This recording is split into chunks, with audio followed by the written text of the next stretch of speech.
Welcome, friends, to this great day of the Bhandara of great Master Hazur Maharaj Baba Sawan Singh Ji, my master. 2nd of April 1948, Hazur Maharaj Baba Sawan Singh Ji gave up his physical body, but manifested himself in his radiant form to thousands of the disciples he had initiated. Even those who could not see the radiant form during his lifetime were able to see and became sure that the Master had never died for them. Great Master did indicate to us that although those who have seen him will have him forever, but those who have not seen him physically will have to search for another perfect living Master. Because it is only with a living, perfect living Master, one who is alive in flesh, like us, that we can get true initiation and true discovery to the road to our own true home. Therefore, although we were very lucky, so many of us, to have his initiation while he was still alive, his power and his presence continues till today with those who were initiated by him. It's very interesting to remember how he was asked by his own master, Baba Jamal Singh, who was an initiate of Swami Shiv Dayal Singh, Seth from Agra, how he was initiated and how he became a successor to the great master, who was his own master, Baba Jamal Singh.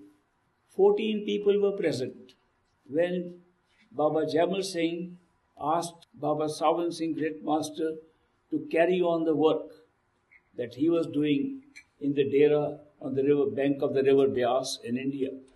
Baba Sawan Singh was at that time working for the government of Punjab in the Buildings and Roads branch of the Public Works Department as a sub-divisional engineer.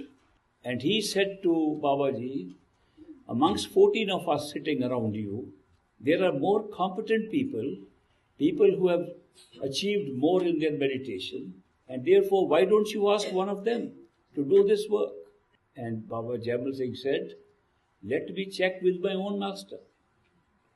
That has always been the tradition amongst perfect living masters. They never take credit for anything upon themselves. Whenever they have to perform miracles, they attribute them to their own masters. This is an old tradition among masters. Therefore, Baba Jamal Singh said, let me check with Swamiji. So he closed his eyes, and after a few minutes he opened his eyes, and he said, there is a new Mauj, a new playful will has been discovered. And Baba Sawan Singh said, what is that Mauj?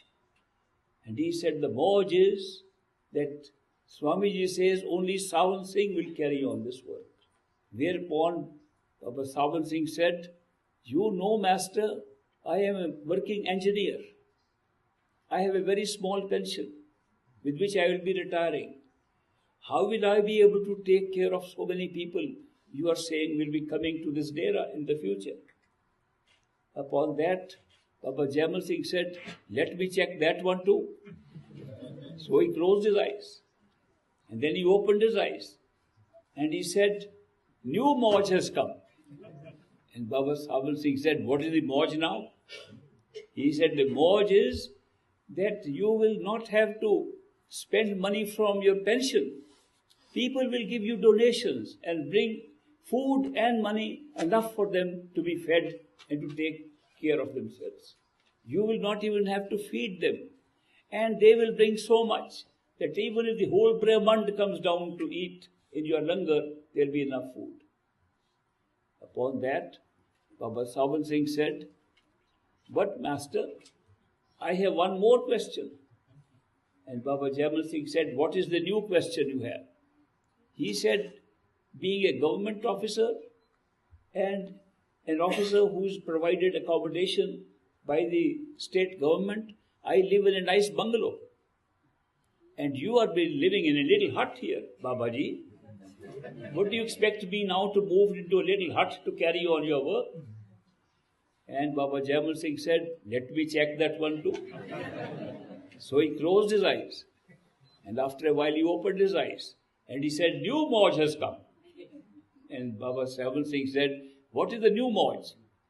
He said, new Mauj is that Swamiji says Baba Sawan Singh will not have to live in the same hut in which Jaimal Singh is living, that he will have a house not less spacious than the house he is living in now as a subdivisional engineer.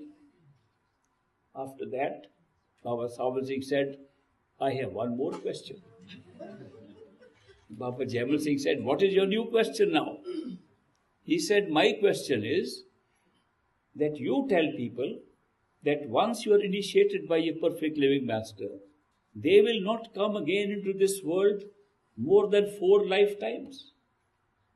This means if I initiate people, then I will be required to come back with them 4 times. I am myself trying to get rid of this life and go back to this life. You want me to come again and again for the sake of my disciples. And Baba Jaimal Singh said, let me check that one too. And he closed his eyes. And after a while he opened his eyes and he said, Sawan Singh, the hukam is, the mauj is, that whoever you will initiate will never have to come back into second life again. After that, Baba Sawan Singh said, I will carry out your orders, sir.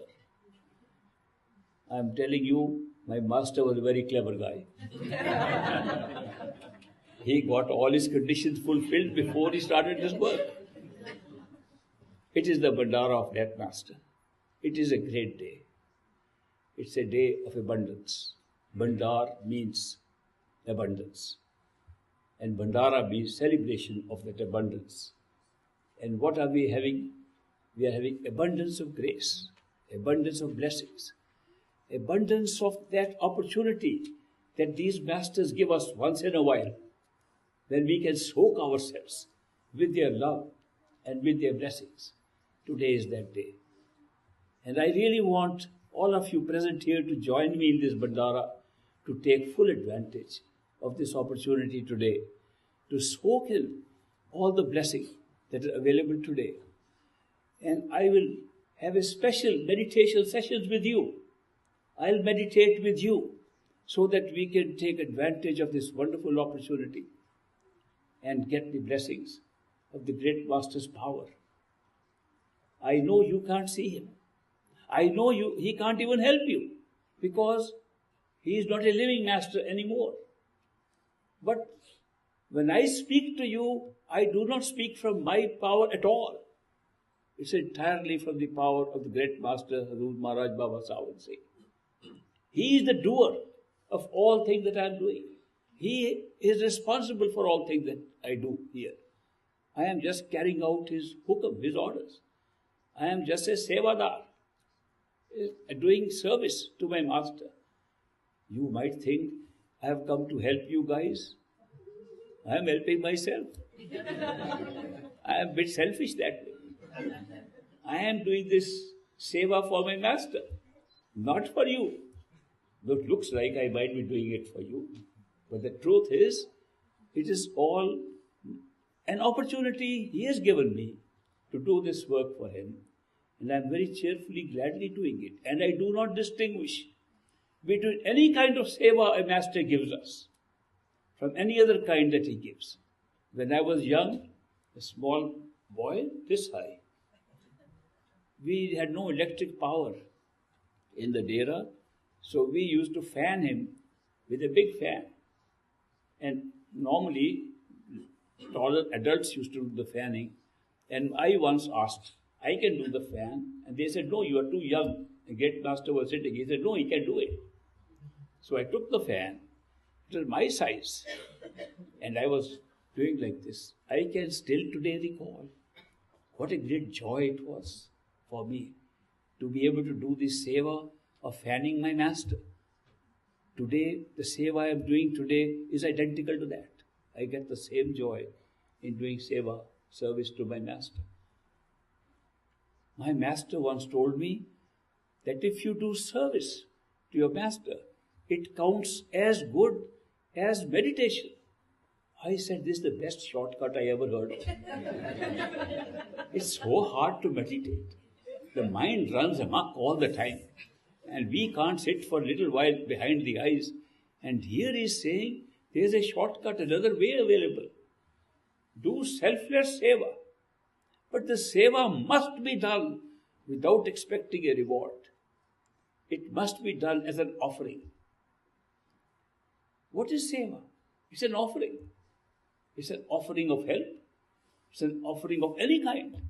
Seva is of three kinds. And we can do all that kind of seva. We can do seva with the body. Like I was fanning the master. Seva with the body. I can carry master's bags and luggage. I can help master to put on his shoes. I can help master. I can open the door for him to get into the car. I could do lots of things. They were all bodily seva. They all are equal. No one seva is better than the other. Seva is an offering of your service to the master. The second kind of seva, which is easier really, is to donate some money, to write a check. And that's also seva. It's seva with your wealth, seva with the body, seva with your wealth. But the most important seva is seva with your mind. And seva with mind means that when you meditate, you do not meditate for yourself, but as an offering to your master. Most of the time, we are doing meditation for our own self, to get realization, to get experiences. We meditate so we'll get something. Have you ever thought that the same meditation can also be offered to the master as seva? And that is seva with the mind. So when we meditate, master, today's meditation is not for me to get anything. It's offering to you. So I can offer you my seva with my body, with my wealth, and with my mind. And therefore, this seva helps. How does it help us so much? Because seva without expecting a reward. Again, like love pushes our ego behind. And that is why seva is recommended as something so important. And if you cannot serve the master himself, then you can serve his disciples.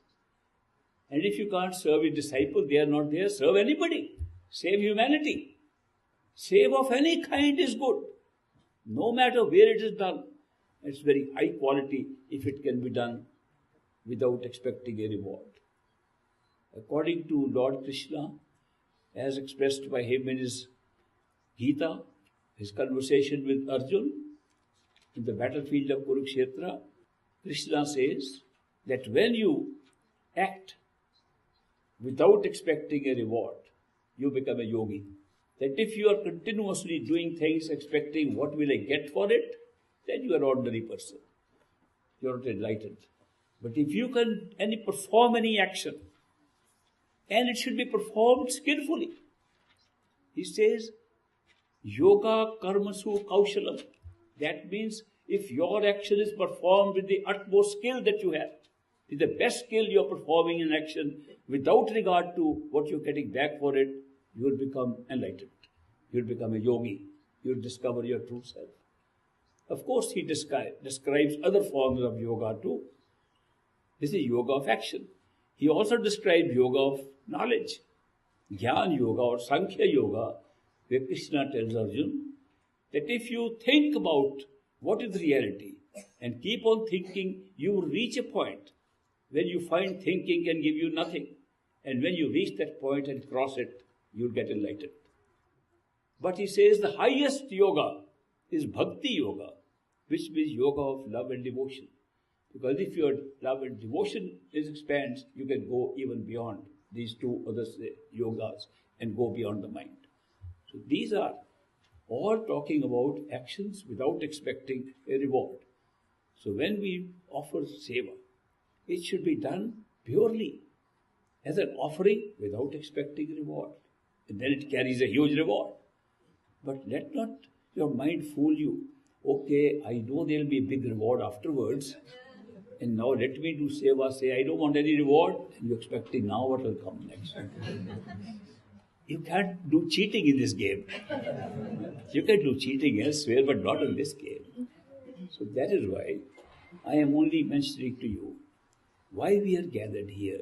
Because I have celebrated this day since 1949, the year after the year that he passed away. And I have not missed this day, whether I am alone. Somebody told me, supposing nobody is there at Bhandara, how will you celebrate it? I said, it has never happened that there was nobody. Two were always there, me and my master. So we always celebrate Bhandara together. So I am not alone ever celebrating Bhandara. But I am very happy that all of you came and joined me today in this Bhandara, a day of abundance, day of grace. The very fact that we have got human bodies, the very fact that we have free will, the experience of free will, the very fact that we can make choices today, the very fact that we can become seekers today is the greatest blessing we have, that we can seek the truth and find it. And that is why, as human beings with the capacity to seek, we have an opportunity to seek. And we have also an opportunity to find something that is the most valuable thing in the world, that is to be found by a perfect living master and get initiated in this lifetime, in the lifetime of the perfect living master, do little bit of homework and manifest the radiant form of the master, which will stay with us forever. And when I say forever, I don't mean forever while we are alive here, forever into eternity. That's an amazing experience, that you can have a relationship with a human being. This is totally a relationship with a living human being like yourself. And that relationship can be so permanent a friendship and so permanent a companionship that it lasts forever. You're never alone after that. It's a very amazing experience. And I know no other experience like that. That is why when we get this opportunity, there's nothing like it. How many of you would now like to join me in meditation so that you get the benefit of the blessings? Thank you very much. So many of you are participating in this joint meditation today to take the best advantage of today's Bhandara. Please close your eyes.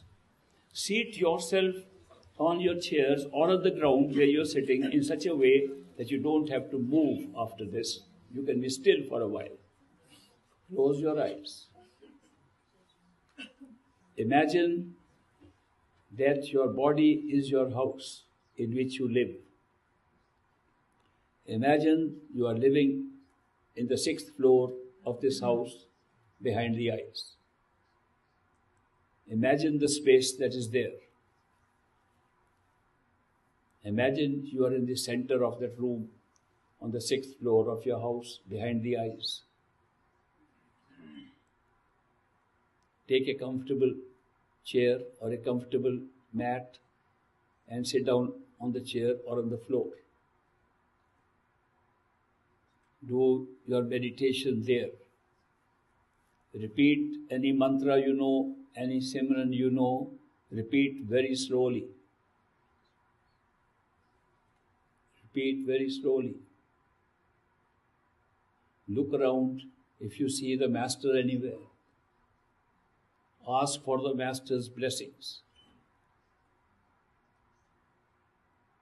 Great master distributing his grace and blessings. Receive them. Receive them with abundance. Open yourself. See how the master is giving you the grace. Open to receiving the grace. Express your love and gratitude. Express your thanks.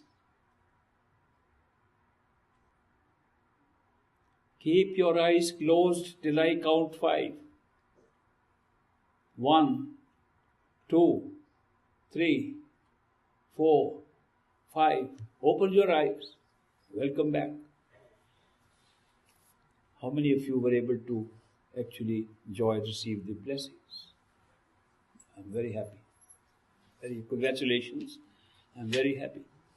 The Master's teachings of all Masters, all perfect living Masters, teach us the same thing, that our true home, our Sachkhand, our truth lies within ourselves and not outside. If we have to find it, we must go within ourselves. Running around outside does not give you anything. It only tires you out, develops your ego. I have gone to all the places of pilgrimage. I have done so much. It only enhances your ego. Reading books can give you information. Reading books can never give you enlightenment. You can keep on reading as much as you like. We think the reading of scriptures is going to take us to heaven, is going to take us to enlightenment. How can reading of ordinary words printed on paper take us anywhere? If you want to read, read what is written inside you. Bulle Shah, mystic, says, we just keep on reading, keep on reading. We go outside to learn, and nobody enters himself to learn what is inside. The true writing that you want to see is inside, not outside. Outside is the description of what you can find inside. If we keep on reading about a place which we like, there is a nice Hawaiian beach.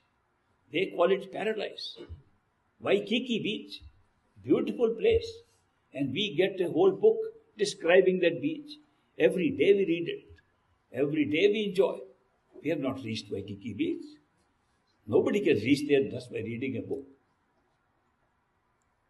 In Guru Granth Sahib, the holy book of Granth of the Sikhs, it says, Padiye jete arja, padiye jete mas, padiye jete bars bars, padiye jete swas. If you keep on reading every month, if you keep on reading every year, if you keep on reading every day, if you keep on reading with every breath, Nanak lekha ek gal ko home chakhan jas. The truth lies in one thing, the rest is only develop your own home, your ego. I have read so much. I have done this reading so many times. Does it change you? Does reading change you? No, if you act upon what it is saying. The same Granth says, Ghar mein kar dikhlai de, soi Satguru Purkh Sujan. You can know Satguru. Who is he? Who shows you his true home within this home, which is our body. And yet, so many of us keep on reading all the scriptures again and again, again and again. We sing hymns, we sing songs, chanting. They are great, but they are not going to enlighten us. They are the way to get enlightened by reading and following them. If we don't follow them, what good is just reading? And sometimes we don't even read. We let somebody else read. And we think we are benefiting because somebody else is reading. Somebody else read the scriptures and we sit there, we think we are getting the benefit of it. If you listen what they are reading, act upon it and do it, then you get the benefit. The truth lies by an exploration of yourself.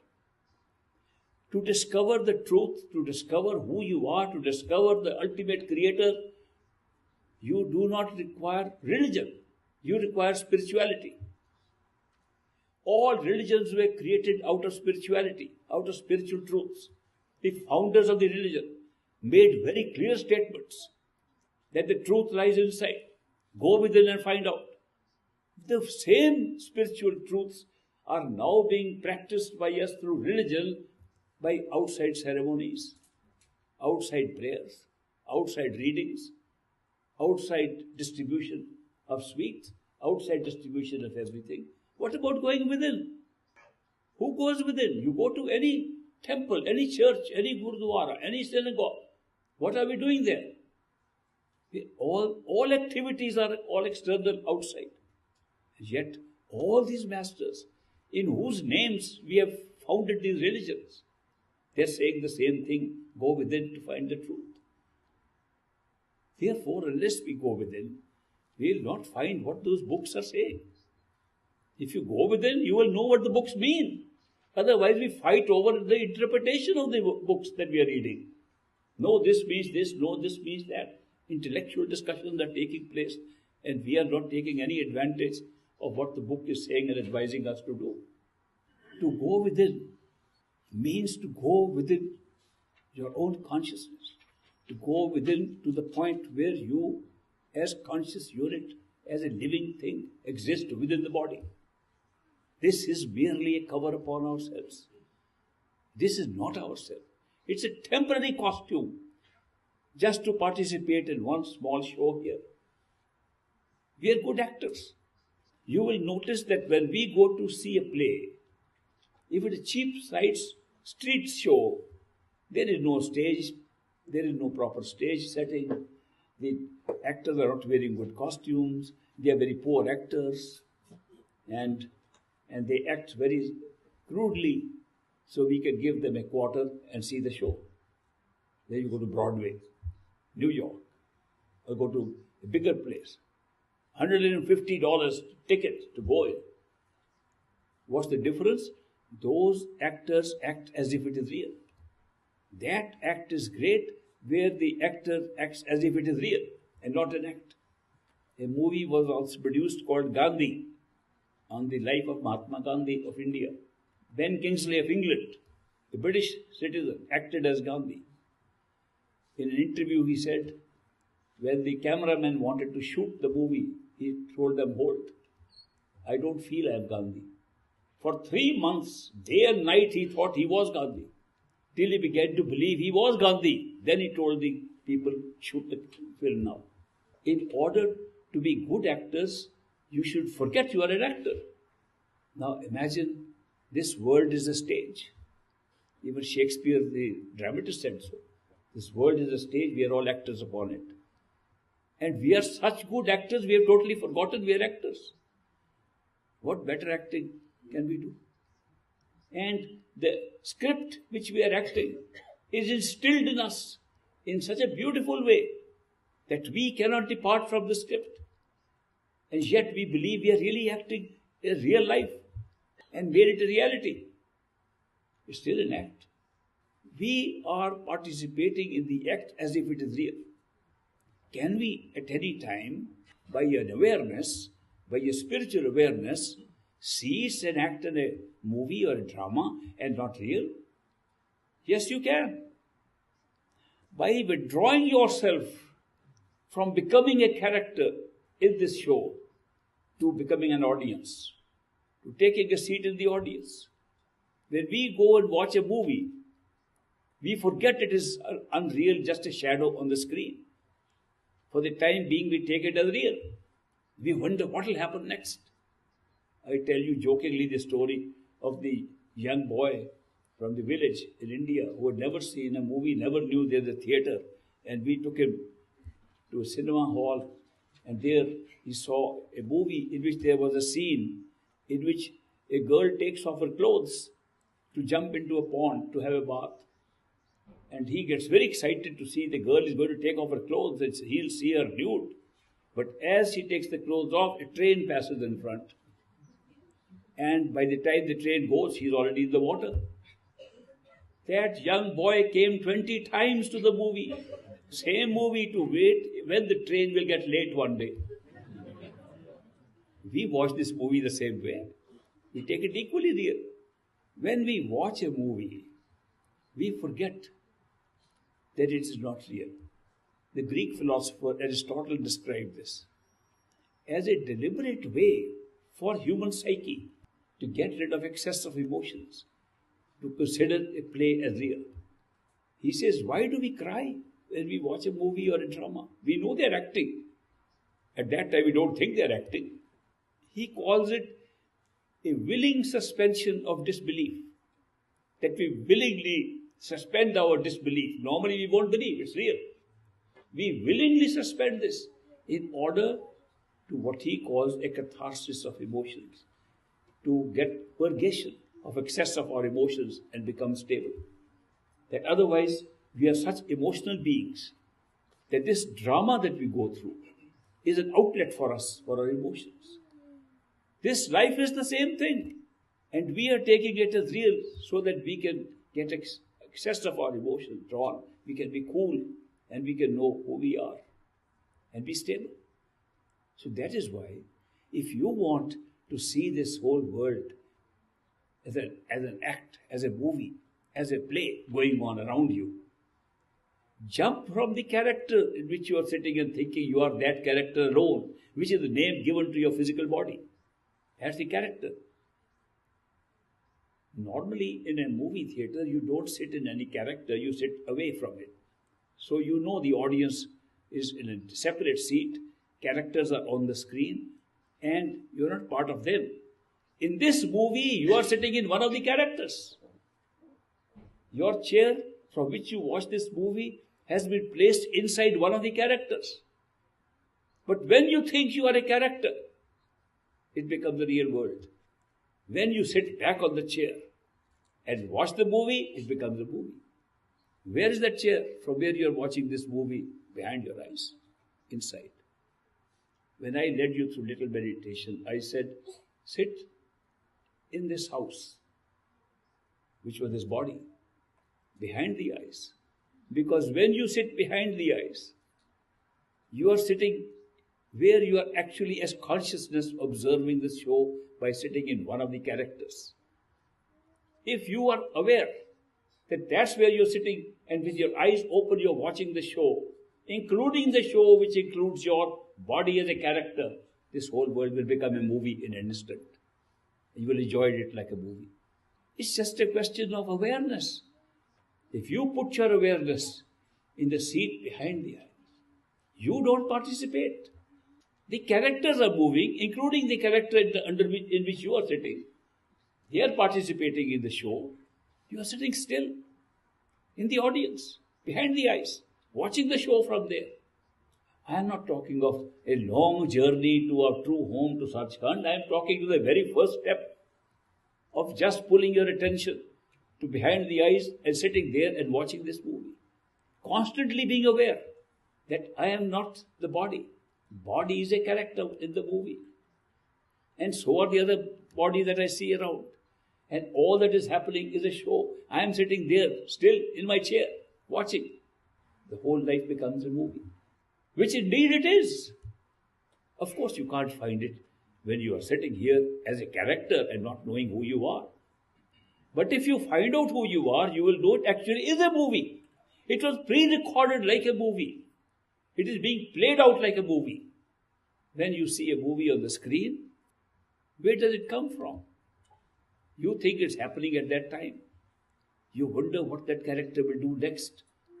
Whether that person will be run away or not. Whether a murder will take place or not. Horrible things you are watching on the movie.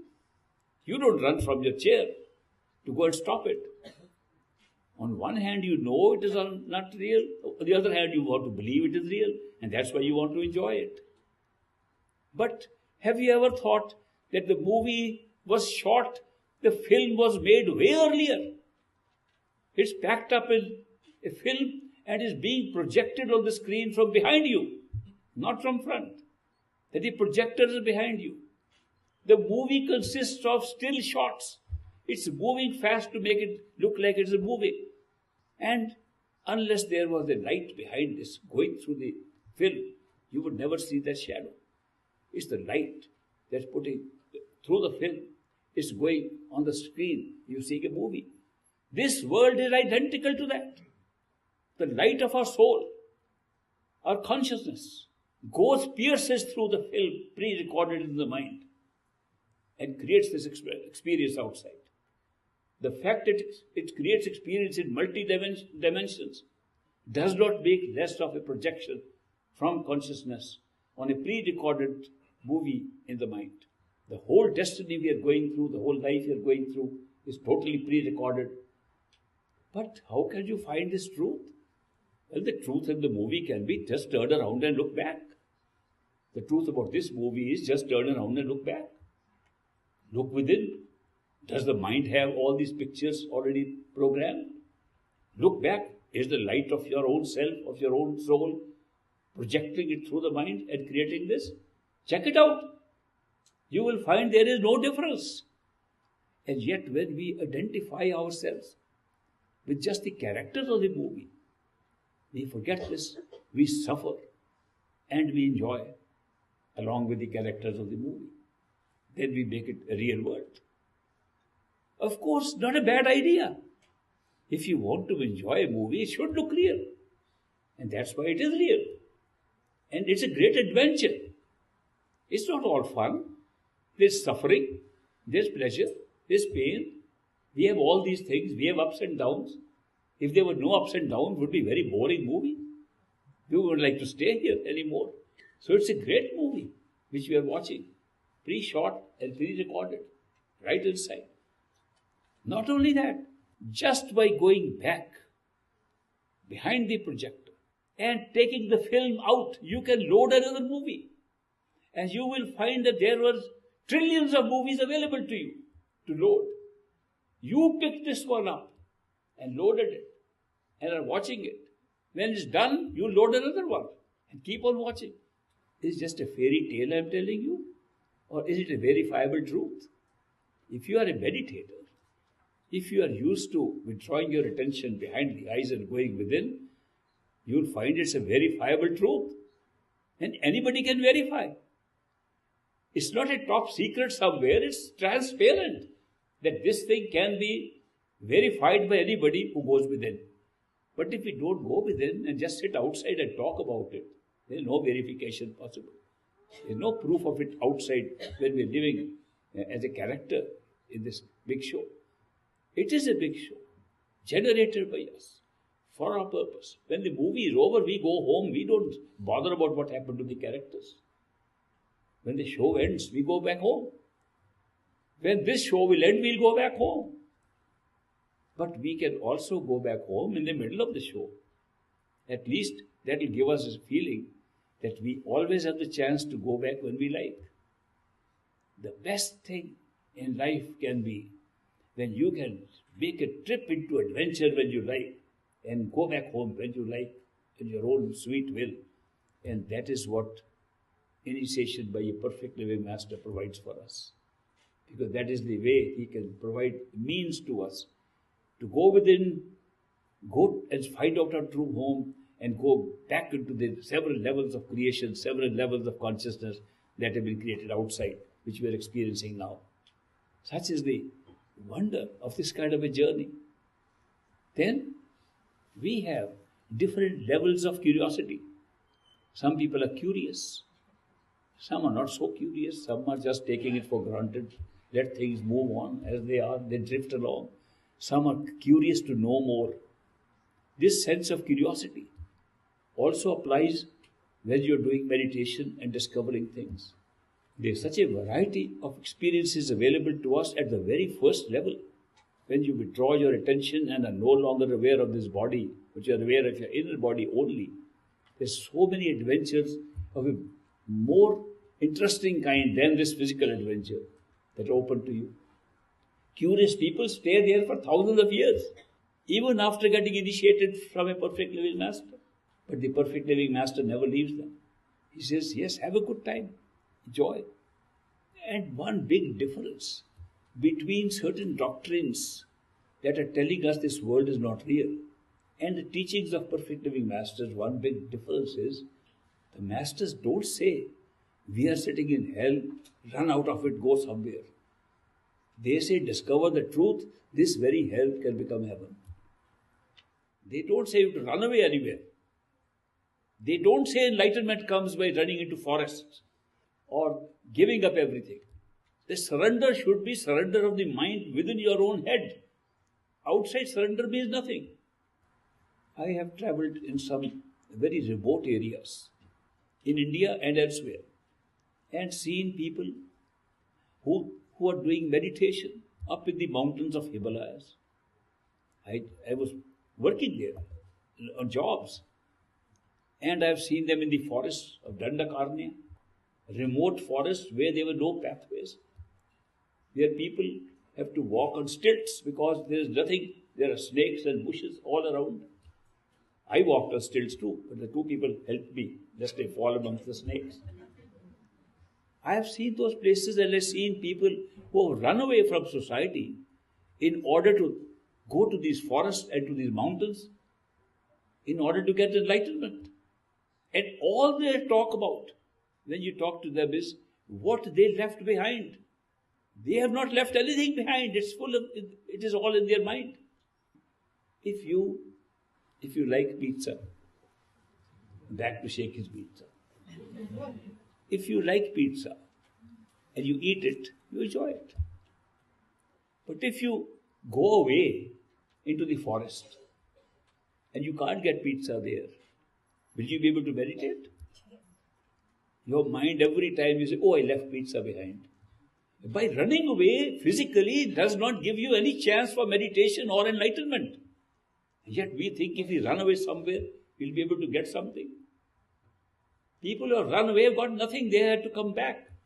Therefore, what we have to find is where we are, what we are doing. Just like a lotus flower. A lotus flower is in the water. The roots are in the dirt, but the flower remains pure and above. We should stay where we are, but our awareness should be above all this, so that we are aware of who we are, why we are here, what we are doing here. It's all an opening of higher awareness. It's an opening of real knowledge of who we are and how we can do things very well in this world. To be a good meditator, to get enlightenment, you do not have to leave any of your activities you are doing here. You can do your jobs very well. You can have families. You can take care of your children. You can take care of your friends. You can take care of society. You can do anything you like and still raise your awareness and know this is a night show in which you are participating. Higher awareness has nothing to do with these things.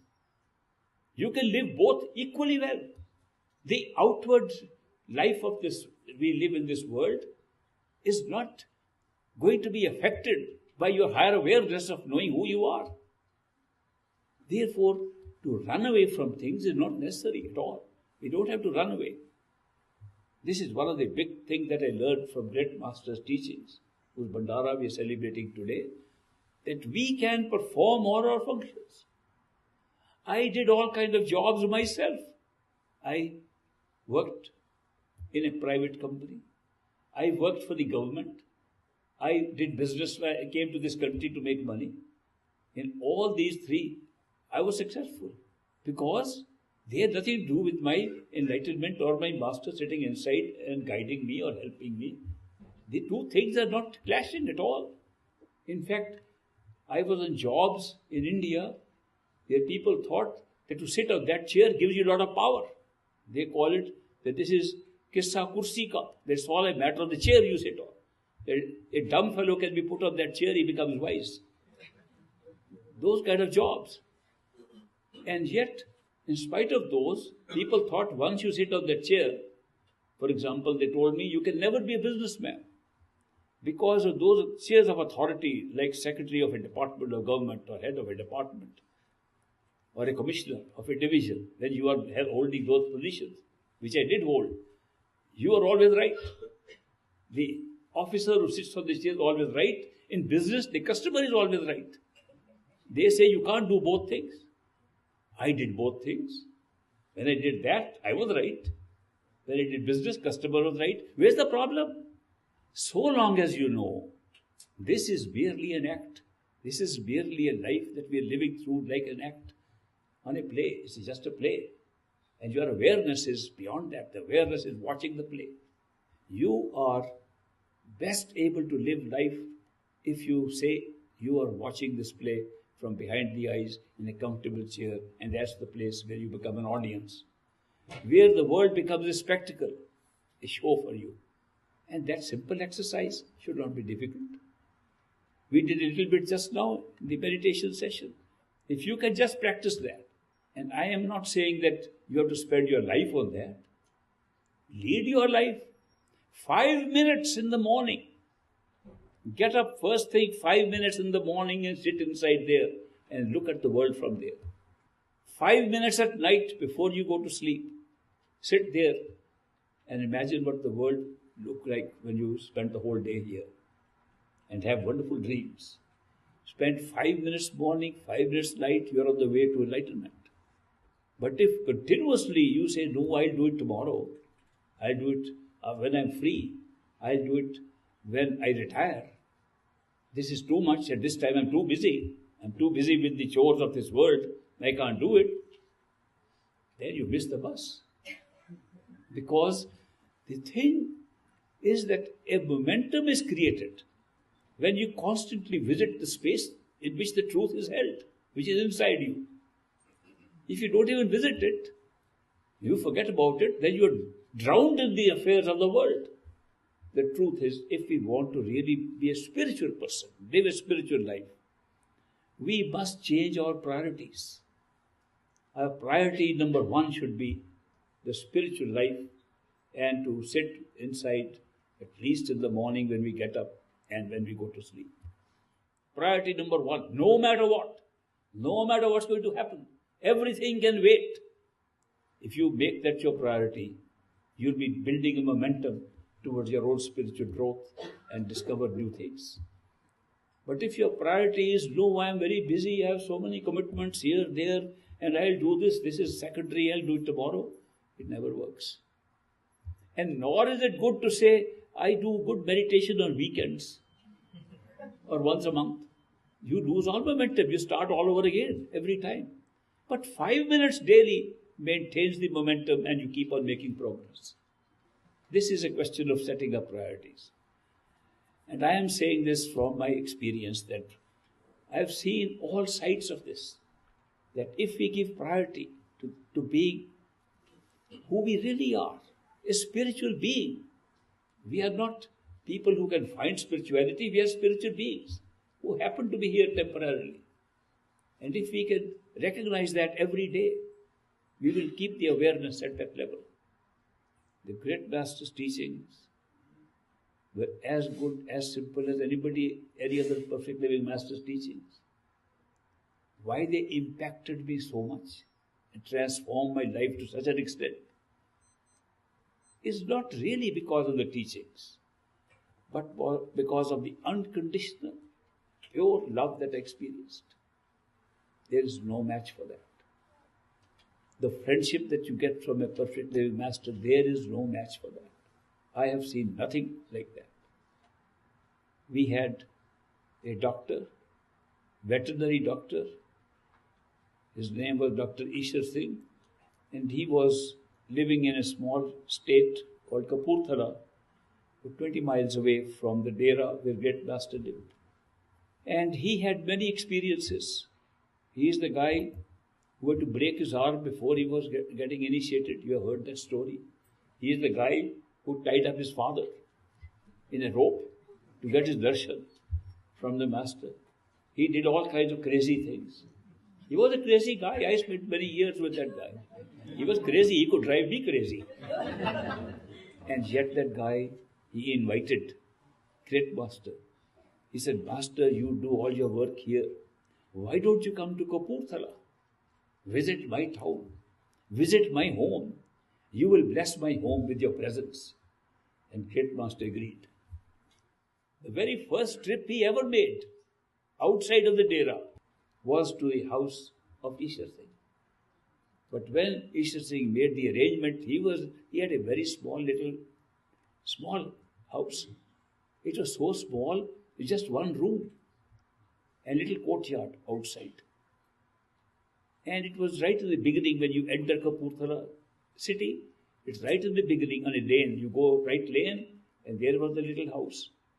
And there were cows and there were other animals that were tied up in that courtyard.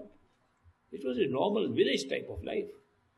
And when Great Master accepted his invitation, he got all the sevadars, all the satsangis gathered. Let's clean up the place. Master is coming.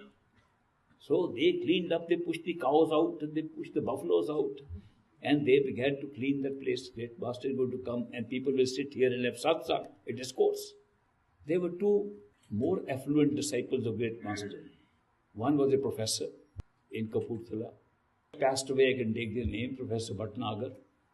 And there was the judge, and who was finance secretary of Kapurthala, Daryai Lal.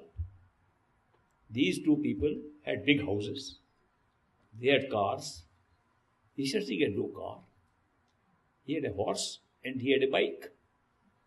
So he requested them to use their car to bring the great master from Vyas Dera up to Kapurthala. And he made all the preparations, told all the satsangis, master is coming. And master drove in one of the cars, accompanied by these two rich people, the tycoons of Kapurthala. And when the master's car came, all the satsangis were waiting near that lane which turned into Ishwar Singh's house. And the car never stopped there. It went right ahead, bypassed them, and stopped at the house of Professor Bhatnagar. Professor Bhatnagar said that, Master, we have arranged a special bedroom for you, made special arrangements, there's a bathroom attached, we have all the arrangements for you, we have dining arrangements for you, and you come. Shall we take your bags out? He said, no, leave the bags in the car. And he said, keep in the bag. So they thought he wants to stay in Daryail's house. So they all got back into the car and they drove to Daryail's house. Meantime, the satsangis told Ishwar Singh, you are so stupid, didn't you realize that there is no place for a master to stay? Where you are preparing, making us all clean up the place. He is going to stay with one of those people. He is already gone. And he is going to give darshan to people. He is going to give a discourse also on the other side of the town. In the big Maidan there, the big lawn there, open ground there. And you are sitting here wasting our time and wasting your time. Master is coming to my house. How can he come to this one room in which you live? They said, no, he told me he will come. They said, you are a fool. And they left him to run to the place where the discourse was going to take place. Meantime, Master's car reached Daryail's house. And there they said, Master, we have prepared for your bedroom here. We have prepared dining arrangements for you. We've done the identical arrangements the professor has done. You choose. You can stay here. Shall we take your bags out? He said, leave the bags in the car. He said, Master, these are the only two appropriate places for you to stay. He said, but I told Ishwar Singh that I will come to his house. The Master, he has no house. He has only one room and a dirty courtyard outside. And there is no bathroom. He said, no bathroom? How does he take a bath? They say he carries a bucket of water and takes it by a staircase on the side and puts it on top of the roof, and he just with a little cup or something, he just puts the water on his head and that's his bath. There is no proper arrangement there. Great Master says, maybe I can also go on top of his room and have a bath there. Says, Master, no, there is no place for you to stay. Meantime, nobody is there around Ishwar Singh. Everybody is gone. His wife Maya said, you have always been a mad fellow and following a master without knowledge, and she also ran away. Poor fellow alone, locked himself in this room and cried, tears flowing. Master, what kind of master are you? You promised you'll come to my house. And just because those people are rich, those people have big bungalows, and they can affect you, you're driving in their car, therefore you've forgotten me. What kind of friend are you? You said you are a friend of mine and not a master. Master first. No, friend first, master later. You kept on saying, I took you as a friend. Is that how a friend does to a person? And he kept on crying. Meanwhile, master said to Daryailal, that poor fellow, Ishwar Singh, is waiting for me. It doesn't matter what kind of accommodation he has. It's just a matter of 1 or 2 days. I'll be able to stay there. Turn the car around. And the car turned around where all the satsangis were already on that side. Turned around, and when they reached the lane, they had to take a left turn. Great Master said, stop the car here. Nobody follows me. And he walked alone. And he walked to the door of Ishwar Singh's house. And he knocked at the door. And Ishwar Singh thought it's another satsangi trying to call him. He said, go away, I don't want to go. That master betrayed me, not a friend. The master spoke. He said, Ishwar Singh, this is Sawan Singh standing outside. And he opened the door. And master saw all tears. Master had tears in his eyes. And he hugged him. And he said, Ishwar Singh, I am your friend. When I promise, I deliver. When I say something, I mean it. And they both cried. Master said, Satsang will be held right here. I will stay in this room here. And for 3 days he stayed in the same room. And he had a bath right on the top. And he went for number 2, number 3 outside. Like Ishwar Singh did. And he accommodated himself exactly like Ishwar Singh. I am giving you the story to tell you the nature of friendship of a perfect living master. When he says something, he delivers. Today people ask me, can you name the perfect living masters that you know? And I said, I can name only one. Great Master Hadur Maharaj Baba Sawan Singh. I cannot know anything else about anybody because there may be so many perfect masters. But my attention is fixed on one man and I know he's a perfect living master. They said, how do you know that he's a perfect living master? This question has not been asked by any ordinary person. This question has been asked by people who follow my master's teachings. These are Swamiji's disciples from Agra coming to me and telling me, you are not following a proper master at all. Because Baba Jaimal Singh was never named to be a successor to Swamiji. There is no will showing that. His last words don't include his name. And Jaimal Singh was not even initiated. And Sawan Singh was twice removed from truth, that he had no knowledge at all. And you are following that master. Why don't you come to the right place where we have a whole genealogy, whole will after will, showing who is the master? And I told them, I have never met Baba Jaimal Singh. And I have never met Swamiji. I have never met these old masters. I met one man, whose name was Baba Sawan Singh. And he promised something to me, and he delivered in full. Am I not contented with that? He is a perfect living master because what I read about a perfect living master, what he promised to me, he delivered in full. That's my only definition of my recognizing a perfect living master. There may be many. How can I certify anybody else? I am no judge of anybody.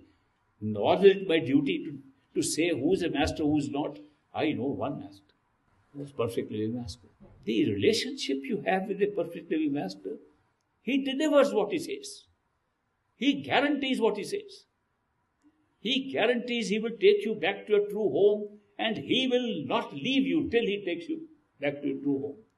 Even if you try to run away from him, he'll still catch you and take you back. Such is the nature of these perfect living masters.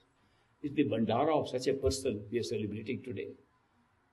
It's not anybody. It's just not a feast. It's a feast, a celebration of somebody about whom I can vouch with 100% certainty that he was a man who could say something and deliver. All the scriptures I have read, and I have done a study at Harvard University on comparative religion and studied 11 religions of the world. All they say about a person who can be like that was found in Baba Sawan Singh. And he matched all those. Therefore, I have no question about it. I am so humbled by feeling what great luck I must have had. What a great fortune it must have been to be found by such a person, such a master. When you are found by a perfect living master, it's the greatest event of your life. It alters your course of history from eons. It changes your destiny, which was written up ages ago, and at that one moment it is changed. It's such an amazing experience to have such a master. How could I express gratitude? I have no words to tell you about the man I'm talking about. His love was so pure. He could be like a child in front of a child. He could play childlike with a child. He could be a wise man with wise people. He could talk law with intellectual lawyers who came to him. And he could be a businessman when he talked of business. And he could be anything with anybody. And yet, his love was so pure. His forgiveness and compassion cannot be matched. He never judged anybody. I watched him very closely for a long time. Once a man came to Great Master and he said, Master, we were sitting in a place where he used to look after his mail in the evening.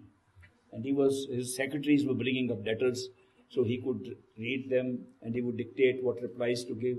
So that session was going on of his correspondence with people when a man came running. I used to just sit watch what's going on since I happened to be in the dera. And I saw that man run to Great Master. Master, forgive me. You told me not to drink alcohol. Last night I got drunk. You told me not to eat meat. Last night I was in bad company. I ate whatever they gave me, a lot of meat. You told me to have a good moral life. Last time there were prostitutes there and you said don't womanize. I did everything. Master, I did everything wrong last night. Please forgive me. We all stunned to watch this man talking like that. And Master says, all right, you are forgiven. Don't do it again. And he said, thank you, thank you, thank you. And he ran away. The secretaries are sitting around the Master, got surprised. And they said, one secretary spoke up. He said, Master, this man did everything wrong. And he just said, forgive me, and you forgave him. Great Master says, so what should I do? He asked forgiveness, I forgave him. What's wrong with him? But Master, the way you so easily forgave him, he might go and do the same things again. Supposing he does the same things again and comes to you, will you again forgive him? Master said, I think I'll again forgive him. Master, when will you punish him? And he said, please, don't make me one of the punishers. Let me remain a forgiver forever. Let me always forgive. That man who came here, he was being punished by his own mind so much. You should have seen how much he felt being punished by his own mind. The devil sits inside us, punishing us all the time. The mind was punishing him and you want me to punish more? I have to forgive. He says, let us remain on the side of forgivers. We are forgivers, givers, forgivers. And let us not be on the side of takers or punishers. Perfectly with masters are always forgivers and always. They don't have a judgment. When somebody comes up and says, Master, look at my life. I have sinned so much. My life is horrible. I have not followed any good thing in my life. What does the Master look at him and say? What does the Master's eyes see in that person? He sees a pure soul, unalloyed, unaffected, belonging to the true home, to such the soul, Atma, sitting in that person. And he sees there, the soul troubled by a mind, full of all the stuff that he is complaining about. And he wants release from that. What will the Master's feeling will be? Full of love and compassion for that soul that is so trapped. They won't sit on judgment. A person is already being affected so badly by his own mind, by the devil sitting in his head, and you think Masters will come and try to punish them more? Masters know in what state we are. Masters know how this law of karma and this mind and all the method of punishment and reward has trapped us here. They come with compassion to take us out from here, not to judge any further. There are too many judges already around us. First of all, people judge us, and we are affected by that. Our own mind judges us, and we feel guilt, and we can't forgive ourselves. What more do you want? A Master should also join that and start punishing us or judging us? No, the Master never judges. He's totally, that's why I say it's such a great experience.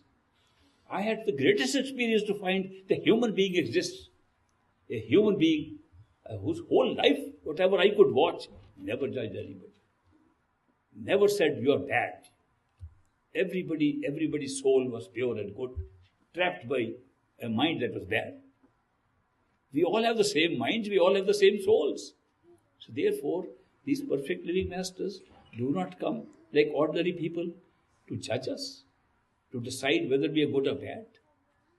They are Santa Clauses with no judgment and bring bags of gifts and give us freely. I think I like the white beard of my master. He looked like a real Santa Claus for me. I thought he gave me the best gifts I could ever get. And he gave it in such abundance. I could not even hold them. I was overloaded with the gifts that this master gave us. So that is such a beauty of the man whose Bhandara we celebrate today. I am so happy that so many of you came and joined me in this. And I offer you the greatest blessings of the great master. May not be visible to you. It is visible. When I asked you to meditate a little while ago, he placed his hand on all of your heads, and I saw. I am a witness to that. I cannot tell you the pleasure I get from this kind of generosity and grace that he spreads around. And that master power, it exists. It is always being revealed in a living person, one who is living in our midst, one who is a perfect living master in his life. When a master passes away in physical body, he's gone. It's not the physical body that is the master. One of the well-known masters in history was Sheikh Farid. Sheikh Farid Shakarkandi. He was a master who before he became a master was a follower of Sheikh Qutbuddin. And he wanted his son also to be initiated by Sheikh Qutbuddin. Farid told his son, master is gone old. And the human body doesn't last forever. Better not lose this opportunity. Go and get initiated. Because once the master dies, you will not be able to get anything. And the son said, Dad, you know, I am young, I have to still do various things. You know what various things young people do. And he was saying, no, I have got time, I'll wait for it. He said, there may be no time. The master is old. Qutbuddin is in his late 80s. What do you think? He is not going to live here forever. The son didn't listen. One day, Qutbuddin died. And the son heard Qutbuddin had died and his body is lying there to be put in the grave. He ran. He shaved his head off, which was customary to get initiation. And with his bald head, he put his head on the feet of the dead body of Qutbuddin. Watching that, Farid says, son, this is the body of a person I have the highest love and regard. I know nobody in the world for whom I had more respect. And yet I tell you, you are getting nothing out of it. This is just a corpse, just a dead body. Master has left. Sorry. You missed it. Even 1 minute is too late. If a master leaves his body, you haven't had the chance to hold his hand. And then Farid says, only if you can hold the hand of a perfect living master while he's alive, do you get the benefits we are talking about.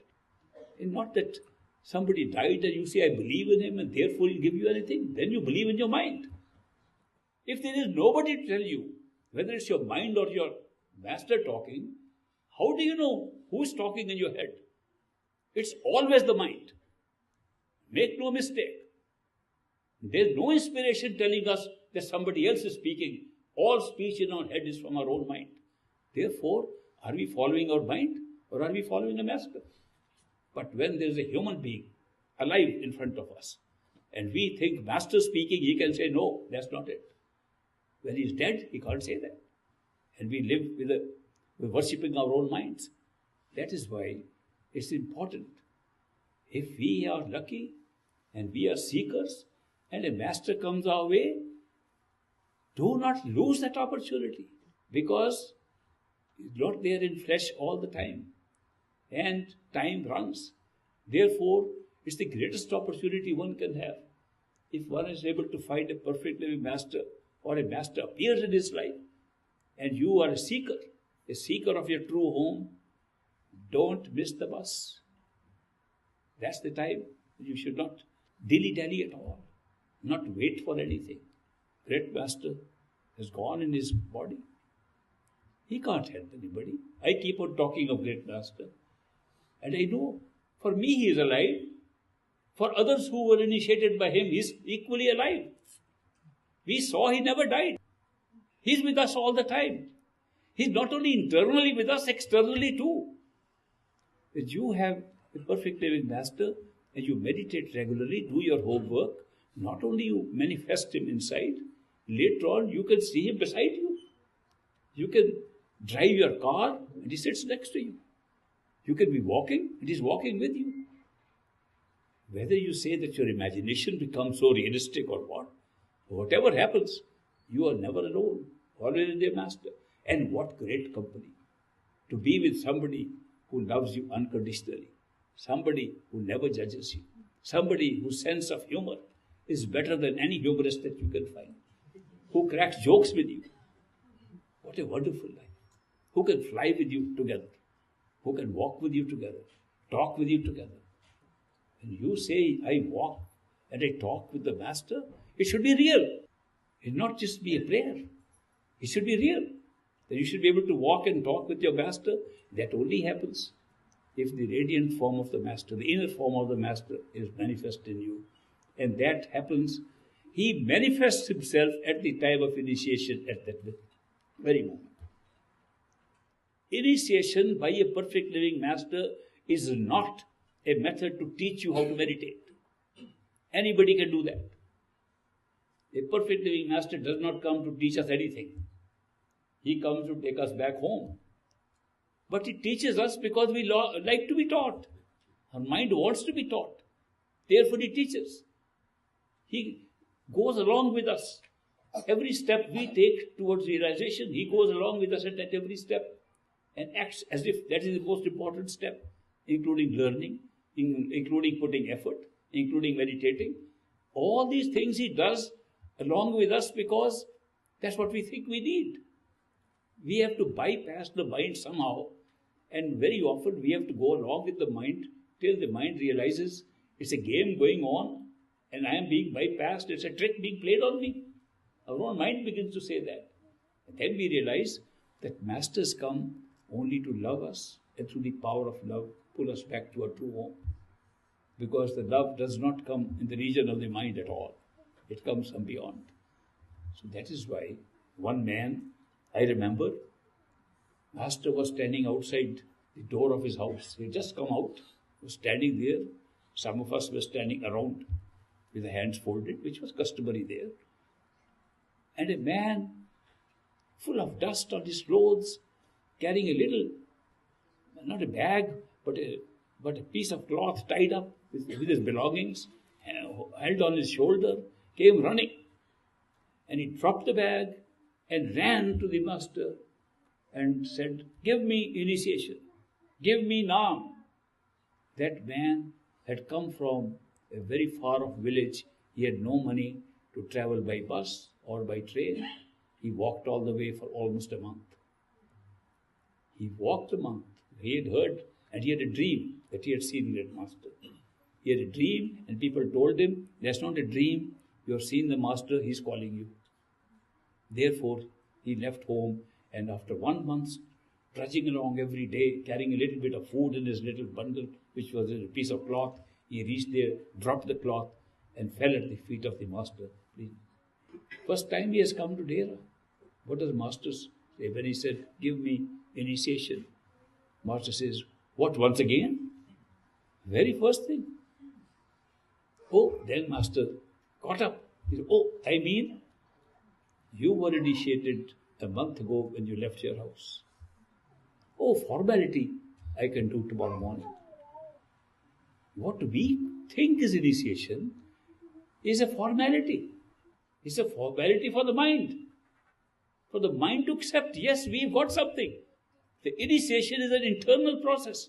Initiation takes place behind the eyes at the 10th door, and the master manifests himself and takes responsibility for us. That's called initiation. Initiation, not a set of words, not some method of teaching.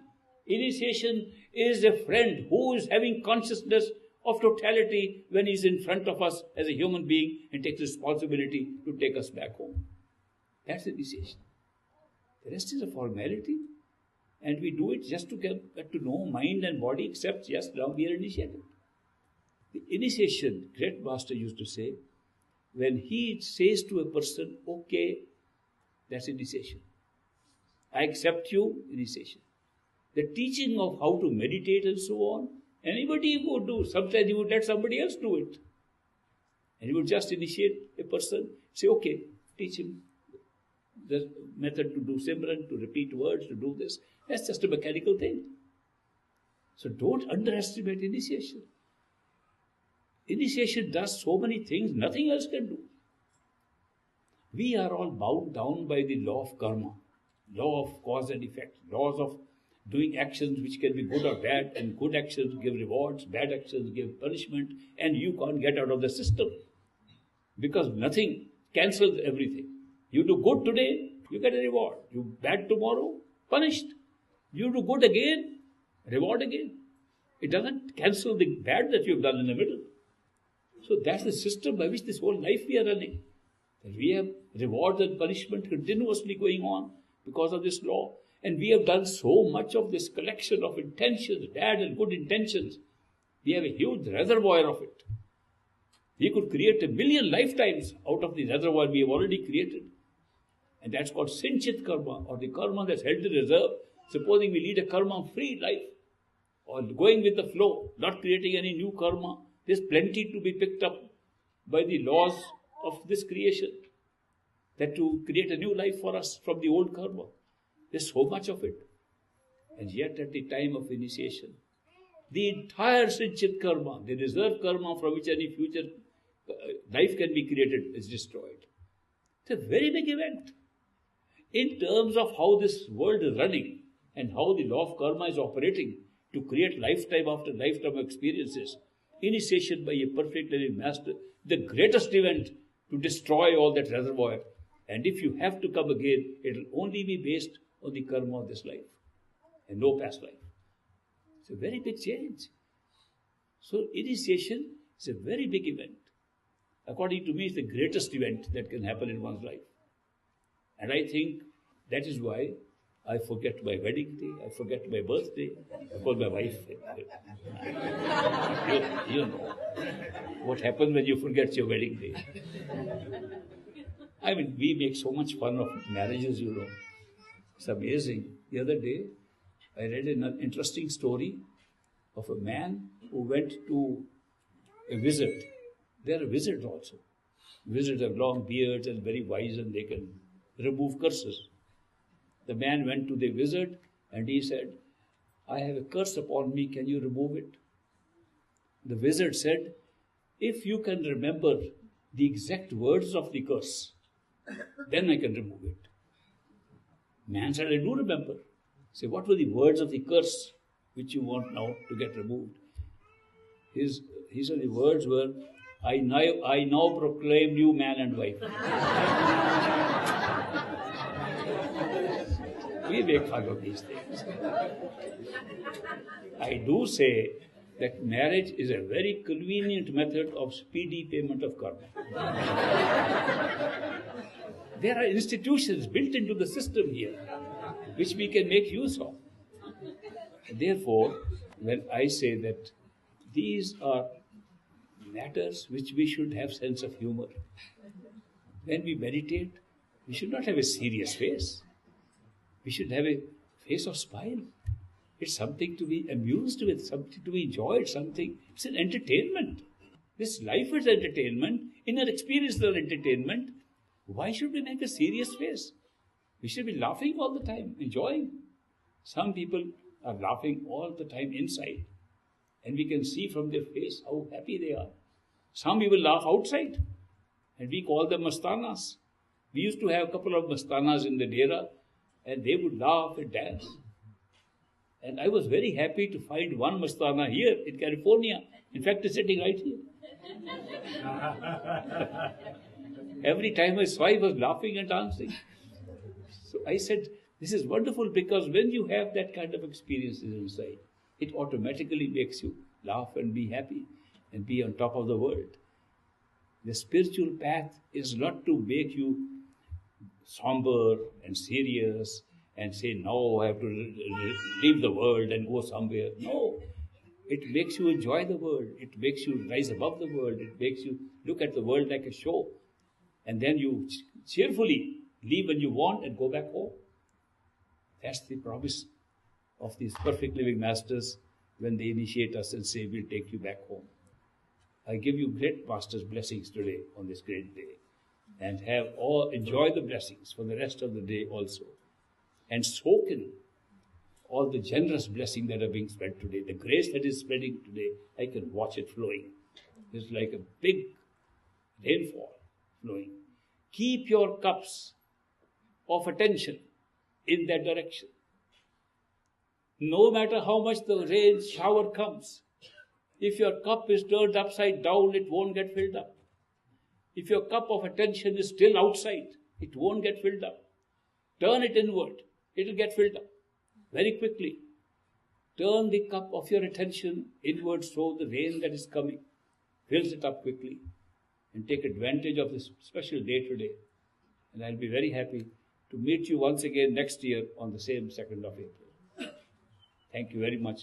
God bless you. Great Master bless you.